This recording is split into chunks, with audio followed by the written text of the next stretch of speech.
We're on? Oh, vintage guitar dilemma. And every now and then this comes, even for you guys, if you're out there buying guitars, you might buy something on the street that looks like this. Or not. This is, you saw part one perhaps, this is a dilemma. These two are the same guitars. This is a 65, that's a 65. They both have big necks. And they're both really interesting lightweight guitars. And you know, these SGs have these really hopeful necks where you can get to play every fret. Not much, there's no money past the 7th fret, as Grandpa used to say. And you know, as you go up here, it's just crazy ridiculous how much room you have, so you can just, you know, impress people with your high note virtuosity.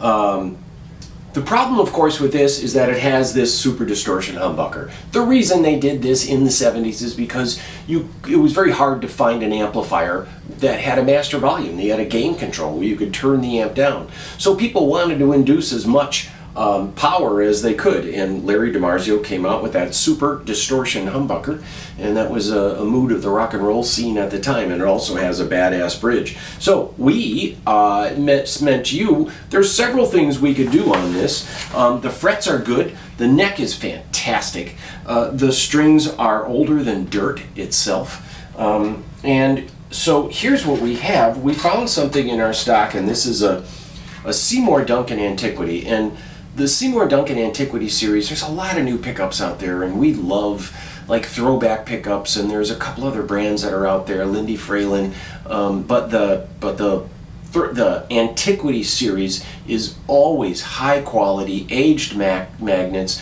They're degaussed, so the magnets are less magnetic pull. They're degaussed over time, that means the string will vibrate over the pickup longer without it being a break on the strings. And then tone-wise, these are really close. We believe this will fit in. It might have a little bit of space because this was cut ever so slightly for the humbucker, but I think it's worth it to put this back to a regular P90 sound. I think you would appreciate that. And then the other thing is these Music City bridges. Music City Bridge, look that up. They make these really cool bridges. They're super lightweight aluminum, and they have a bit of a spine in there that you can keep it in better tune. And then pretty good long throw screws too, so you can put that straight bridge on there and angle it a little bit. And although these bridges are cool, because you can intonate them pretty well, they have a good throw, they also can eat up a lot of the sustain. You'll get a lot more liveliness out of a lightweight, low mass bridge, and I like the fact that it is as little messing around with as possible. The one thing we decided to do is leave the tuners on. Now those are old Grovers, they're patent applied for Grovers. For some reason they use gold tuners on it, but you know, that's part of the charm of it. You can, if you wanted to or wanted us to, put on low mass tuners, and these are aged low mass tuners. We would have to fill the holes, or you can get grommets that are actually bigger grommets that will fill those holes. And again, we can do this for you either way at an additional charge. We don't know how much this will be yet, so I know you're going to ask us, but let me point out, the finish is original. It's original white finish. There's no breaks. SGs always break in one of three spots. One, they break at the headstock, and if they fall off a stand, they can break right at the headstock. So you're always checking around here, around the fingerboard, if it takes a break, or that smiley break, or a crack that goes up. Doesn't have it. And then a break here. That's the second place you'll see, again, from falls that can come loose from the neck joint. Your neck joint, the reason this pickguard comes up is because your neck joint comes down quite a bit, so that they lever the neck joint in there, and they've got more gluing surface to make it stick to the body. And then the last place you'll see is a lot of times there's jack cracks because somebody will put that in there and it gets pushed in and the jack will crack, sometimes even cracking it in between the jack itself and the cavity back there, right there. This one has none of that. So it's really in fairly good shape. Now, taking the paint off. What to do with that? It's kind of cool. Do you remember Todd Rundgren owned the SG that Eric Clapton played that he hand painted? Keith Richards had a black Les Paul Custom that he had squiggled and painted. George Harrison had a Strat that was painted. Hendrix had guitars that were hand painted. There's something folky about this. Now, you can use naphtha. Naphtha is, do I have naphtha around? No, I don't. Naphtha is lighter fluid.